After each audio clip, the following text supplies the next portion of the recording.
What's up, guys? It's your boy Sydney Blends, and welcome to another episode of We Talk Sober. Today on the podcast, we have a special guest, and this guy's name is Mike. Yes, Mike, sir. what's up, brother? Thank you so much for coming out today and taking time to do this. So you seen the podcast before? Actually, yeah, man, I watched a little bit of it today while I was at lunch. Sweet. So I didn't get to watch all of it. Okay, but it's definitely a time killer. Let's just go ahead and jump into this, man. Where are you at right now in your sobriety? Right now, I'm currently 18 months sober, man. Wow. And I'll be 18 months sober next month on the 4th. That's incredible, dude. So, by the grace of God, my the AA fellas in this community, dude, helped me out a lot. Absolutely. What was your DOC? My DOC was methamphetamine and heroin. Okay. Did you have like one that you went to like more than the other, or? I've done them both at the same time, man. Holy shit! I've done them both at the same time. Is that what they call it? Speedball? Yeah, speedball. Fuck, man. How's that feel? Man, it at the time it feels great, man. It felt great. Yeah. But so you're up and down, up and down, up and down. Well, I'm up, but I'm not up too much to where I'm all geeked out. It mellows you out. So it was so those two kind of ran hand in hand with each other. So right. a thing I do on this podcast is I ask everybody that done meth what their side effects were, because I always catch those people that come in here and they always have a different side effect. Hypersexual activity, taking them from the microwave. They think the government's in the wall receptacles watching them and shit. What was your side effects, Mike? Man, mine. Shit, man. I'd like to have sex. Yeah, okay. That was my thing. But when I wasn't, doing that, I would fucking do. I don't know, man. I would geek myself out, dude. I would. I don't know. I'd make myself paranoid. Okay, as in, like just thinking somebody's outside. Oh yeah. Thinking somebody's outside. Or I'm hearing something move. In the house. I know nobody's there. Right. But there could be. yeah. So I get up and go look, man. Ain't shit there, man. There's nothing there. I understand. But it. We listen and we don't judge. Right. So, and then going from there. All right. So, is AA kind of your thing, or you do CR, or you do both? Or? The last time I was and the last time before this one, I did CR a lot. Okay. But this time I've been not. I do AA a lot. Sweet. A lot more. I've probably been in CR like once since I've been sober. All right. So, and look, I'm not. This is something I asked, man, because everybody got a thing, right. And you get these guys that come in and they'll be like, hey, like CR is my thing, or no, I go to church, or there's a new program out there called I'm a Comeback, but crazy thing about it is it's still based off the 12 steps. So they're basically doing AA with a different name. And some people are like, no, I strictly do AA. Like me, I do strictly AA, and that's kind of like where I get all my spirituality, recovery, and unity all in one. So just to bring everybody up to speed, the reason why I handpicked Mike to come on this podcast, this is going to be an incredible episode. I know it. We was in a meeting last week. Yeah, last Monday. Last Monday. I think it was. And he shared something in that meeting that changed the whole tone in that room. And we're just going to go ahead and get to that. Mike, go ahead and take your time with this, but let's just go through what happened, man. Like pretty much what you shared in that meeting. Right. Well, I lost my sister, that morning, Monday morning, due to addiction. Yeah. And it was hard because it was, that's somebody I really love and that's somebody I looked up to. Of course. It's the second hardest loss that I had. My grandpa was the first. But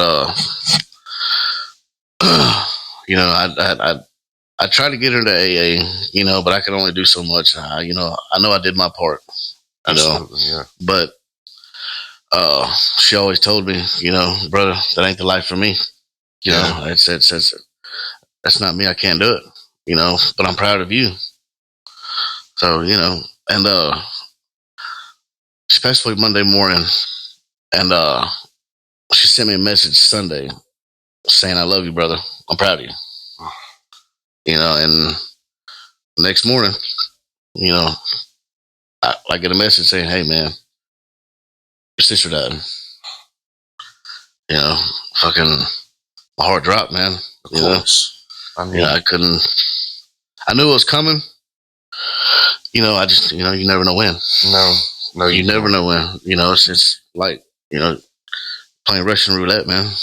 How, so let's talk about her for a second. What was her DOC? Her DOC was the same thing. Meth and heroin. Meth and heroin. And what you think happened? She got a hold of some bad shit, or? Well, from what they were describing, you know, her daughter, you know, my little niece found her, you know, and she had vomit all on the bed, you know, and right in her mouth. So I'm, you know, I know that she had a, you know, possibly choke on her vomit, you know, because, you know, I know when you get high, you know, you pass out, right. You know, you pass out, and sometimes you throw up, get sick, you know, while you're asleep. So I know, you know, I know in my mind that's what happened. Okay. You know, nobody expected any foul play or anything, but were y'all pretty close in age? She was 39. I'm 36. Okay, yeah, so that's a 4-year difference. That's pretty close, man. Yeah, 4 years. Did y'all, you know, let me know if I'm overstepping my boundaries. Nah, did y'all ever used to use together? Yeah. Oh yeah, man. We whenever I was in my addiction, you know, yeah, we used a lot. Okay. You know, and when I was in my addiction, I also sold drugs too. You know, and she was the main one to help me get rid of it. Okay. You know, and you know, because I would, you know, I'd keep her with drugs. You know, keep her high. You know, whatever.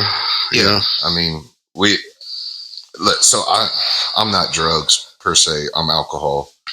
But I mean, like, if a person's sitting there detoxing, withdrawing, you know, whatever you may call it, you know that pain that they're going through. I do. You know what I'm saying? Like, you know what it's like to be dope sick. You know what it's like, you know, like if you run out of meth, like how people start acting and stuff. Yeah. So, like, yeah, I mean, naturally you're going to get empathetic, and you're going to, like, try and keep them away from that pain as much as possible. I still do it for people, man. So she had children, you said? Yeah. How many? She had 2, boy and a girl. And the little girl found her. Yeah. Oh my God, dude. Yeah, that's, you know, that's. Explain to me and the listeners right now, like, what's the emotions that you're going through right now, Mike? I mean, man, I'm going through a lot of emotions, man. You know, it's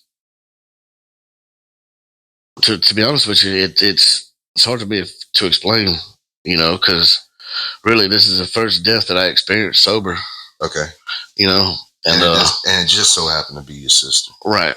God. You know, and the other time I had a death, you know, I would get high. You know, right? So I wouldn't feel it. You know, I get high, drunk, whatever. You know, change the way we feel. Exactly. You know,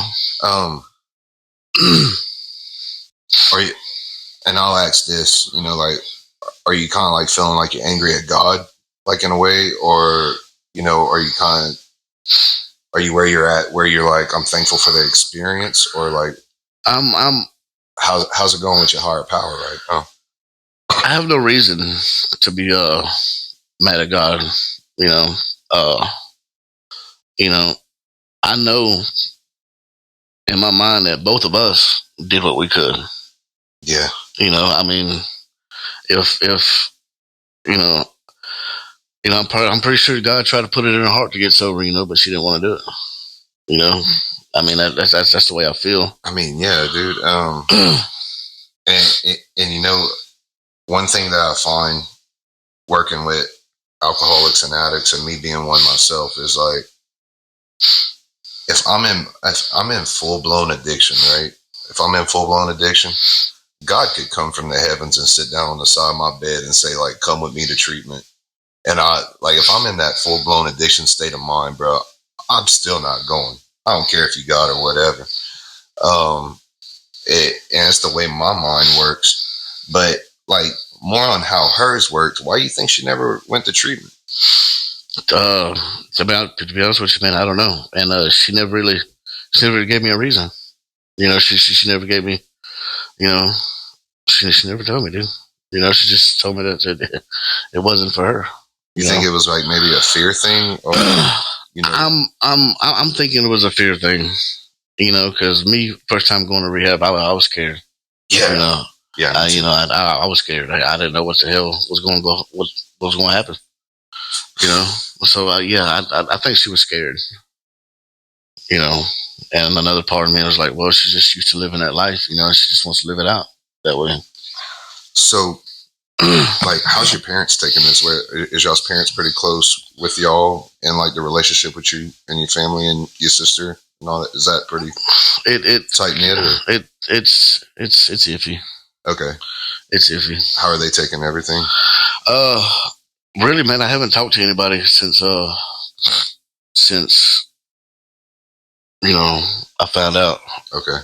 I'm supposed to go to the funeral. I don't know. I want to, but then I don't. Okay. Because I want to remember her the way I remember her. I don't know if that makes sense or not, but yeah, I mean, yeah, because I mean, regardless of the drug usage, I mean, y'all had to have some good moments. Oh yeah, but we had some damn good moments. And you're kind of just trying to preserve those moments instead of like, so that, and man, I buried my best friend. I called this guy my brother. He had committed suicide, and like there is two parts of this, because I can relate to this, Mike, because like I do remember all the good times me and him had, and I remember being the best man at his wedding and all these great, extravagant, monumental memories that we made and stuff. But like one of the biggest memories that stands out is walking up to that casket and seeing him in it. You know what I'm saying? And nothing ever prepares you for that, bro, because that's whenever reality sets in. And that's whenever it's like, hey, they're not coming back. I'm not going to get a phone call ever again, So I understand where you're sitting at with wanting to and not wanting to, and kind of in between and on the fence about that, dude. So this was last Monday that this happened. Yeah. And we're sitting on like the Tuesday after the Monday. So for everybody that's listening right now, we're only a week into this, what this guy is going through. How is life looking for you right now? I mean, like, what do you feel like? Do you feel like you want to carry out like a legacy on this? Like maybe legacy is a bad word to use. Do you feel like, you want to carry an even heavier message to those who are still suffering or like in treatment right now or anything like that? I do. I do. I want to use this as, as a tool, for myself and people in rehab, all the newcomers that are coming in, Right. Because I went to Second Chances, last Wednesday, Okay. and told them what happened and, and shared my experience, and how I went through it, and dealt with it. So yeah, man, I want to use it to be able to help people. So for the listeners, for the people that are listening right now, the reason why he's going to Second Chances, which is another rehab facility, is like we bring back the meetings to the newcomers that it was kind of done for us in a way. So like whenever I was in Palmetto, every time I was in Palmetto, they had guys that would come and they'd like lead a meeting for us to kind of show us how a meeting went, or they'd give us their experiences and stuff. And that's why Mike is going to Second Chances. It's not that he's going back to rehab fully or anything like that. Yeah, man, that's huge, bro. Because I have a sister, and this stuff skipped her. The alcoholism, the drug addiction, it skipped her. And maybe she didn't experiment enough for it to find her. She had 2 kids right out of high school. She was in school. She did life right. You know what I'm saying? Right. Like pretty much textbook model fucking person, you know what I'm saying? Went to school, got married, had kids. She didn't have time to go fuck around, you know what I'm saying? But dude, like one of the biggest things that I think she fears is her getting that phone call on me, you know what I'm saying? And I'm starting to get into this thing where I'm talking to people that are losing people to this addiction. How many times do you think that it should have been or it could have been you? A lot, man. Or just like panned out the other way around, you know? A lot, you know. A couple times, dude, it should have been me, you know, because there's a couple times that I tried OD intentionally. Really? You know, yeah. How much were you? Can I ask how much were you using at the end of your rip? Man, like methamphetamine or heroin? Let's start with heroin. I mean that's pretty deadly. You don't see a whole lot of people ODing off of meth. You know? Well, heroin, man, I knew how much to do. You know, you got people that get out of rehab, you know, that were using heroin and then go back using the same amount they were using, and then like that, bro. Like there's intolerance, right? I mean, it's not different the way it was. You know, I was, dude.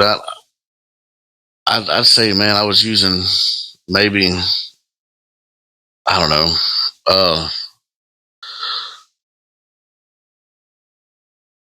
end of a pen cap, maybe, you know, the end of a pen cap, you know, like one of those big pens, one of those skinny clear ones. Yeah, those the big end pens. of it, like you talking about the pen cap filled up? No. The end of it, the long little part that Okay, I'm following you now. You got the little cap, you got that long little part that hangs down below it. Yeah, so like that was at one time. Yeah, I would scoop it out, man. You know, so that whole little thing would probably be full. How long that keeps you high for? Dude, with man, a couple hours, maybe a few hours. Really? You know, because if I do a good one, I'd be, I would pass out. Okay. You know, so I really don't know how long I've been passed out. You know, gotcha. Like time just kind of lapsed. Right. But when I woke up, you know, I was fine. You know, ready to go. You have any idea how much she was using? No, I don't. No, I don't. I'm thinking, you know, because thinking she may have got a hold of some fentanyl or something. You know, really, probably. Man, it's everywhere too. They haven't got the autopsy back yet, so they don't know exactly what actually caused it. Gotcha. So that's the scary point about that shit, man. It's like they're putting it in everything. And I shared a post the other day on Facebook. You know, like they're putting it in weed now, which is crazy. And somebody was like, "Man, this is just for people that like, you know, like it's fake news, whatever." Like, no, like fentanyl is going to be damn near in our food here in a few years, bro. Like, I promise you, dude. Like, it's nuts. And what's crazy is that it's so deadly. But like, I know people personally. I have friends personally that are out there right now using this shit recreationally, and like, this is like their thing. Like, they don't want heroin no more. They want fucking straight up fentanyl. And like, dude, that is some scary shit. Yeah. So.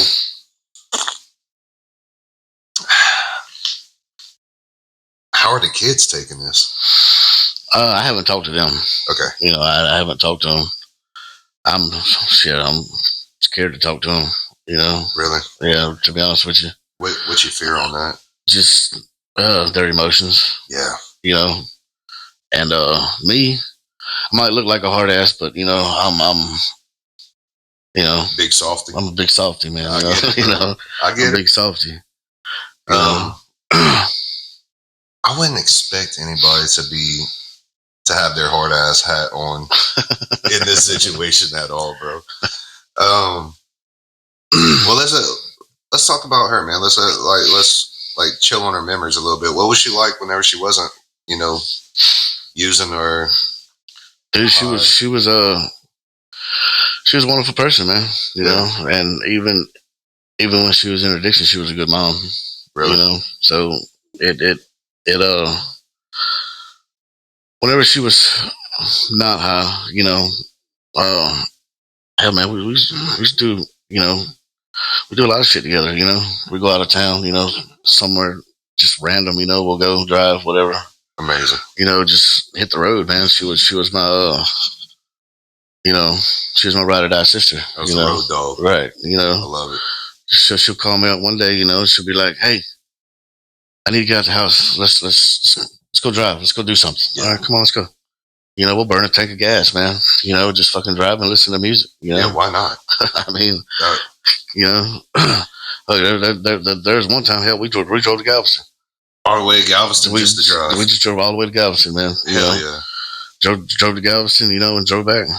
You know, what? I mean, did she have a husband, a boyfriend? Yeah. At this point, yeah, she had a husband, you know, but they got divorced. You know, I'm not sure what they got divorced for. You know, I never really asked. You know, who knows? That thing had.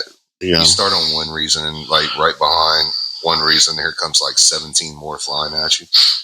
So divorces kind of go. I'm getting ready to do a podcast episode with somebody like, and they're swearing to God their whole addiction was because of their divorce and all that. And I'm just, it's not that I'm dreading the episode. I'm just like, oh boy, this is going to be a long one. So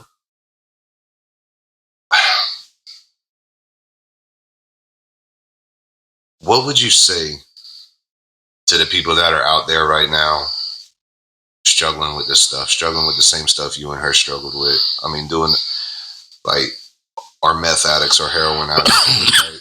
If there's one big thing that stands out, Mike, that you could say to them, what would it be, bro? It would be, man,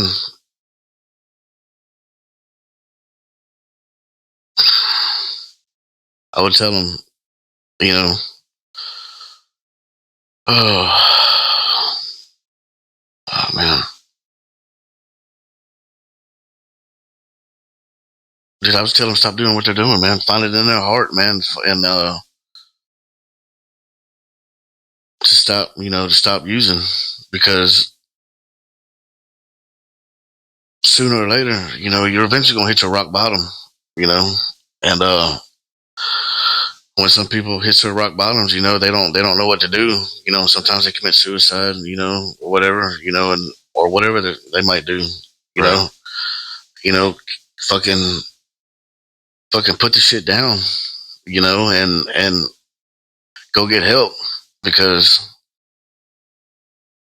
it works, man. You know, like they say, it works if you work it. Oh yeah, you know, the sayings are true. The sayings are true, because hell, you know, I'm right now, I'm living proof. You know, and it's gotta be hard, Mike. I don't know if I could do it the way you're doing it right now, bro.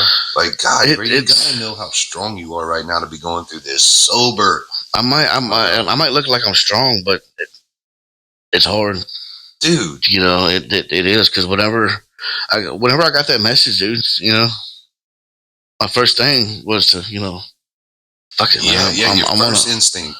Fuck it, I'm gonna go home and get high. Yes. You know. Yes. But luckily, I got a damn good sponsor, and he works with me. Nice. You know, so, you know, thank God that he was there, you know, during that time. That's the whole point of it, man. You know, a lot of people don't realize is like, if you don't have a sponsor right now that will show up for you the way Mike's sponsor showed up for him in this time, change your fucking sponsor. Straight up. Exactly. Like, dude, because I got one right now that I went through a breakup, right, recently, and I went suicidal. I mean, I wrote a 15-page suicide letter to my folks and my friends and her, and, you know, like, I was like so on the edge, bro. And if it would not be for my sponsor popping up on that damn phone every fucking day to check in on me and like give me some kind of advice or talk me off the ledge every day, dude, I might be dead right now. Right. Or I might be this like absolutely balls deep in my addiction. You know what I'm saying? Like this. You know, your sponsor's everything, man. Absolutely. You know, I didn't know it, you know, until I started working a program, you know, and you know, I got me a sponsor, you know. I fucking gave up everything, you know. I fucking been honest with him, dude, you know, and I don't call him every day, you know. Hell, I talk to him every day at work, you know. Right. But You work with your sponsor? Yeah. You and the sponsor work on the same shift together? Yeah. Oh shit. Yes, that's what I was saying. Luckily my sponsor was right there. Right. Whenever I got that message, and he knew something was wrong. He was like, "Man, what's wrong, dude?" So I showed him the message, and bam, instantly we started talking, and he started giving me advice and shit, and another thing that helps me out is a support system, dude. Okay. What's that look like for you? Dude, I got a wonderful support system, dude. Really? And I didn't know how much powerful a support system is until now. It's nuts. It's nuts.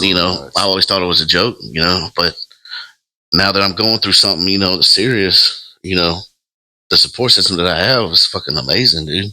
This consists of family, friends? The people in my household. Okay. I'm still living in a sober living. Okay. So, I called my roommate, after me and my sponsor got done talking, and my roommate said, "Hey man, I'm coming to get you right now." Okay. He he was there in like 3 minutes. Dude understood the assignment. Right. And he's like, "Come on, we're gonna go to a meeting." And that was Monday, whenever there was a guy sitting next to me, Dustin. And Dustin will be coming on this podcast here pretty soon too. Good old boy from the South. Yep. I like the way he talked. Yeah, good old coon ass. Yeah. So like the support system is helping you out, and like, yeah, this is a good thing to touch on. I mean, like, dude, you're suffering the loss of a loved one. You're doing it sober. How are you, like, and we talked about support. We talked about the sponsor. What else? What else is keeping you from getting fucking blitzed? Another one is my higher power, God, because, I pray to him every morning, pray to him at night, just, hey, God, just be something simple like this. Hey, God, keep me sober one more day, please. Yeah. Just little small things like that, man, help me out. Plus I meditate, and another one are my kids. Oh, you have children? Yes. I got 2 sets of twins. 2 sets of twins? I got 2 sets of twins. So you got 4 children? I got 4 children. Holy shit. Yeah. Yeah, and they girls, boys? My oldest is a boy and a girl, and my youngest is 2 girls. Okay. Sweet. So yeah, they're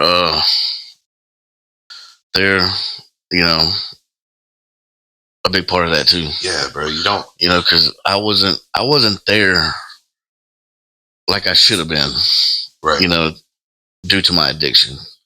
Dude, I think that's a big thing that keeps me sober is my family. You know what I'm saying? Like, well, not sober. Let me rephrase that shit. A big thing that keeps me from trying the heavy hitters like heroin, crack, meth, opiates in general is my family. Because, dude, I'm really an addict. I'm really an alcoholic. Like, if you go into my studio over there, you ought to see the shit I collect. Like, you know what I'm saying? I can't just have one of fucking nothing, dude. Like, it don't matter whether it's drugs or not. So if I fucking go out there in the streets and I go fucking fuck off with heroin, or I go fuck off with meth, or I go fuck off with crack or opiates or something like that, my guy, Mike, I'm going to die. Like, I'm going to do too much. And I think, like, the family aspect of this is, like, the thing that keeps me, like, because I don't want to see my parents through the pain. You know what I'm saying? I don't want to see my sister in the pain that I'm seeing you in right now.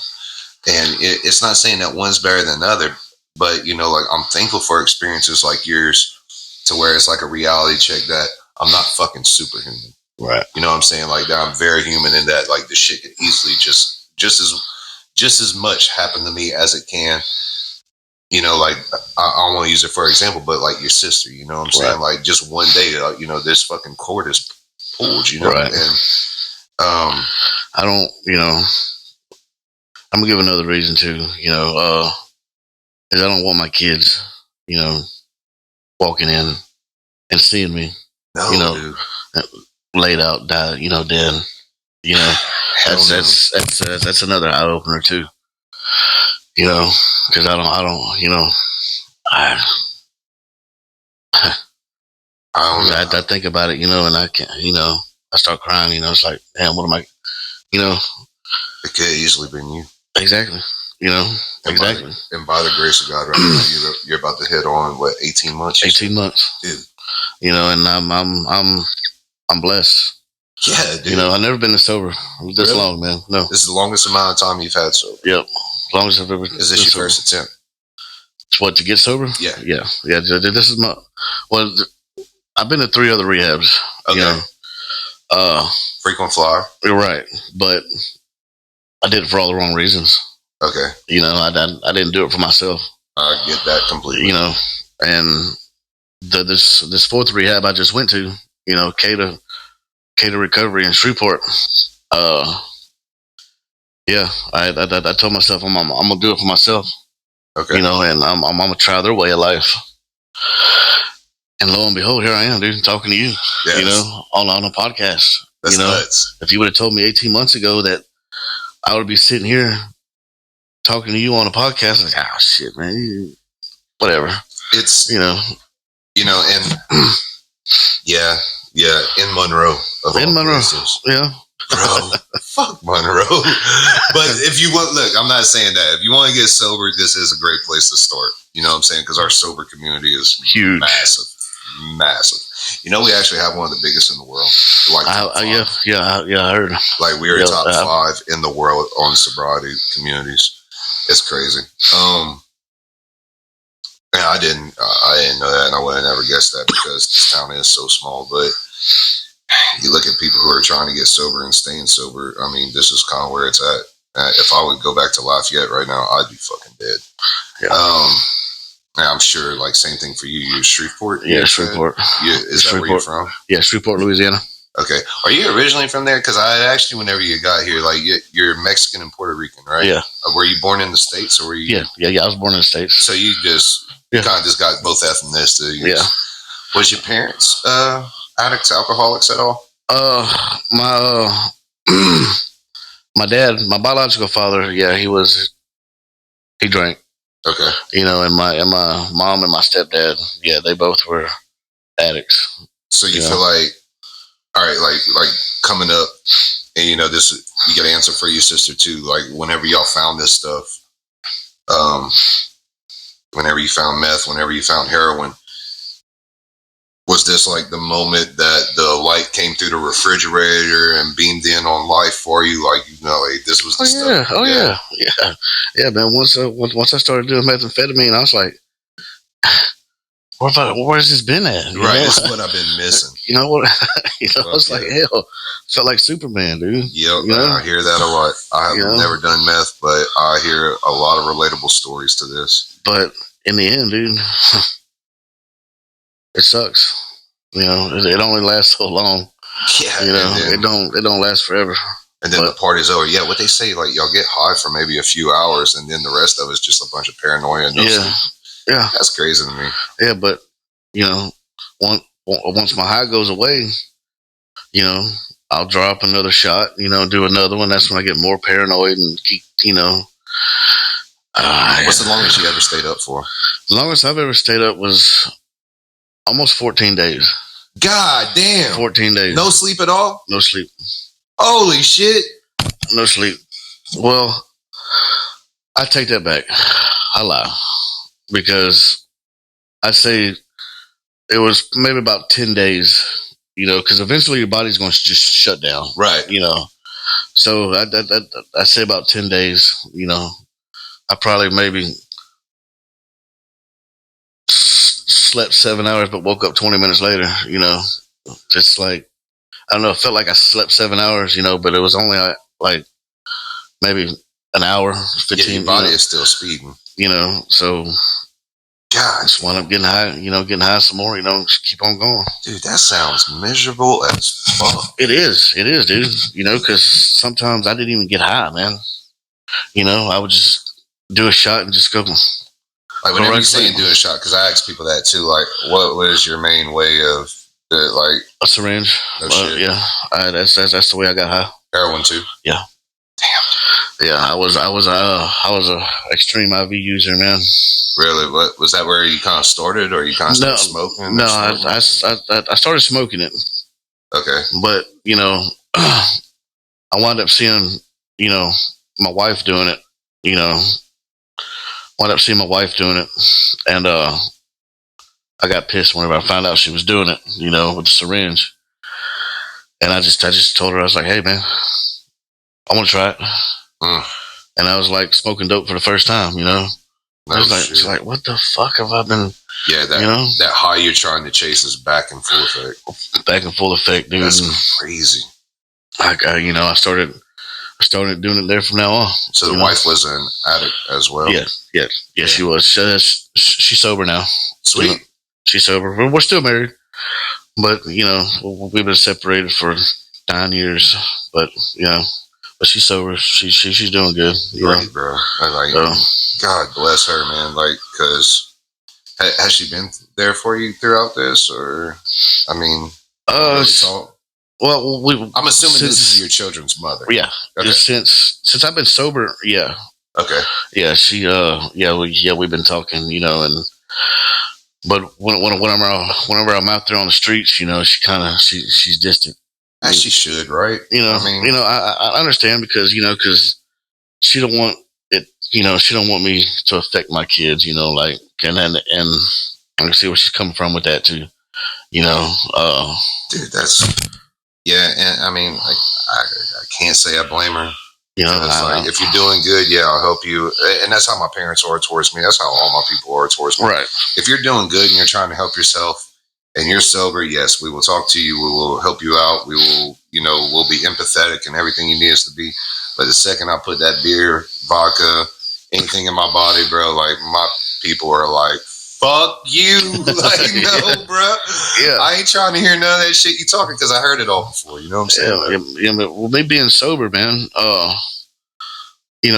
when I was in my addiction, I burned a lot of bridges, dude. And that happens. I could imagine. But now with me being sober, and me posting my progress on Facebook, so my people can see. Right. They're coming to me now.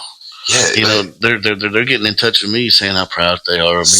It's such a double-edged sword, because you don't want to be grandiose about it, but at the same time, you want to be grandiose about it. Right. Yeah, I get it. I do the same shit. I'm building. I'm building bridges back that I thought would never be, reconstructed. That's heavy. That is heavy as fuck. Dude. And it's all because of this AA, this AA community, dude. It does a lot for people, man. It does a lot. I got my, I'm conversating with my kids now, and their mother, their mothers and stuff, and it's a big relief for me, dude. I could totally imagine that. Hey, I want to talk about, you said that you were in sober living, and what people don't know that I do know is that Mike is actually in one of the most structured sober livings in Monroe. Let's talk about that real quick, if you're cool with it. Yeah, man. So, what's the sober living called? Sober Zone. Okay, it's owned and ran by Miss Terry Brown. She's a wonderful woman. Yeah, I've met her. She definitely is. She's a wonderful woman, and if you're in her house, she means business. Yeah, that's what I hear, bro. Like, what's the structure like over there that sets this apart from any other sober living in Monroe? Man, she don't play no games, dude. She, her main thing is, go to AA meetings, keep in touch with your sponsors.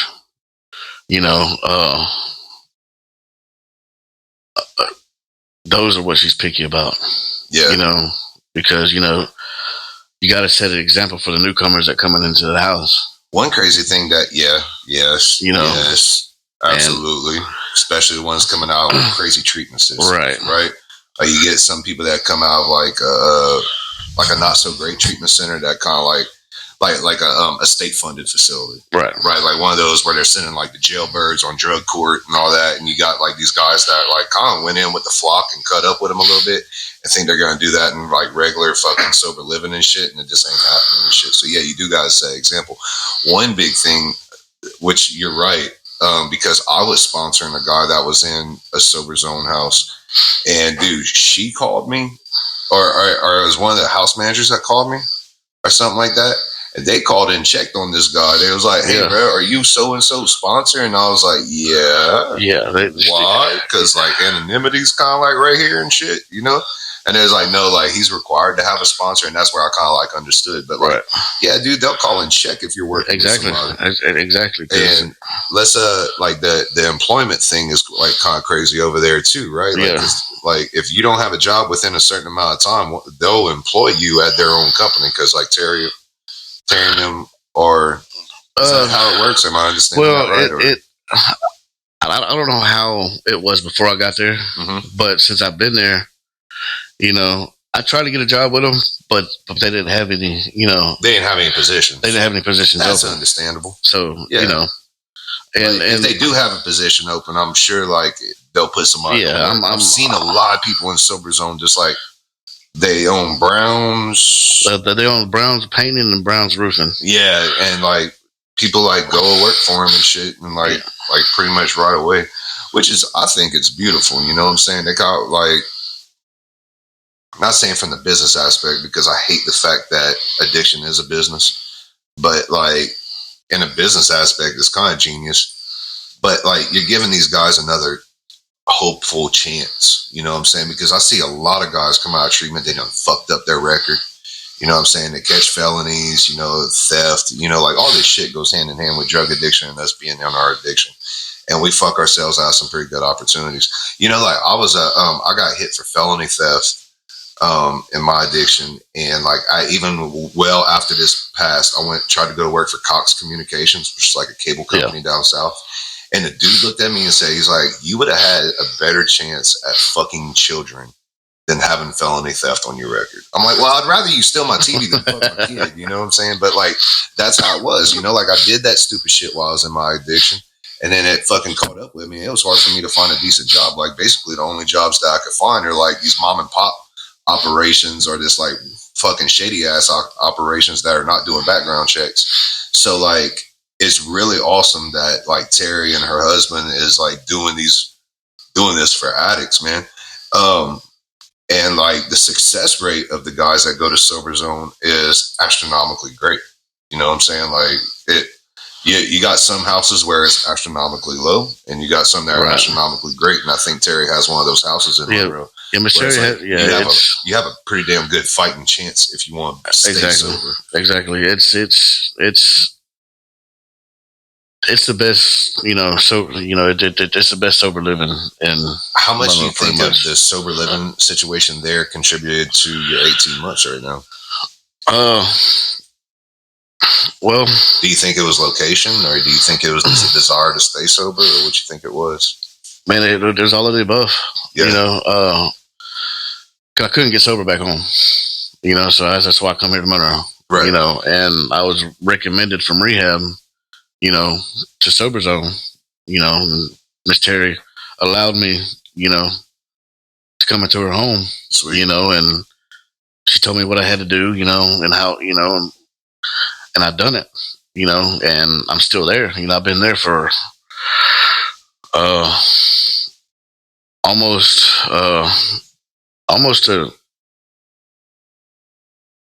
I say about 18 months now too. That's great, bro.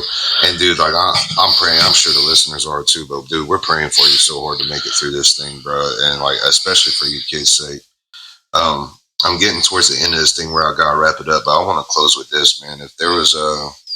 If you're okay with this, man, if there's one thing you could tell your sister right now, she was still here, what would it be, bro?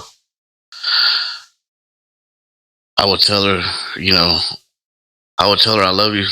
You know, you know, I'm sorry this happened. You know, I wish you would have come to treatment with me, you know, and we could have got sober together like we used to drive down the road together, you know, go places, you know, but, you know, I love her, you know, and I will see her, you know, one day, you know, it's yeah. It's not easy, man. No, it's not. And guys, I hope y'all enjoyed this episode, and I hope y'all got something out of it, guys. If you're sitting here and you're listening to this and you're looking for another reason not to fucking use today, or you think that you're fucking superhuman and this shit can't happen to you, bro, like, let this be some kind of a message. You're not superhuman. You're not